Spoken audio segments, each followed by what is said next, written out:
तो यही कहना है कि मजहबी भेदभाव हुआ है, उस पर आपकी क्या प्रतिक्रिया है? देखिए, मुझे तो यही कहना है कि इस तरह का जो किया गया है शियाओं के साथ, ये किसी नफरती एजेंडे के तहत किया गया है। हम्म। और खामनेई साहब कोई ऐसे इंसान नहीं थे, शख्स नहीं थे कि जिसको मतलब आतंकी कहा जाए या गलत कामों में इन्वॉल्व कहा जाए और गलत एक्टिविटी में इन्वॉल्व किया जाए।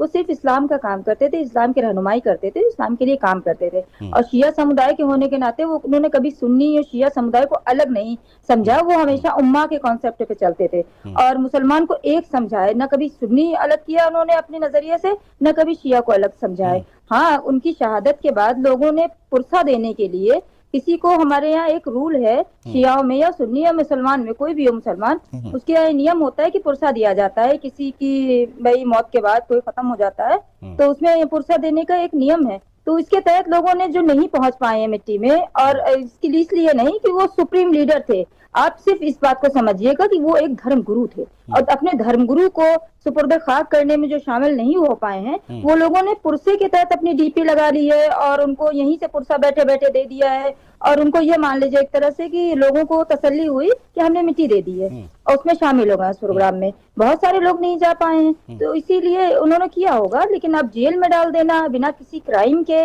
और वहां पर आप ये भी समझ रहे हैं कि सऊदी अरब हुकूमत जो है वो शरीयती हुकूमत है, शरीयत के हिसाब से चलते हैं।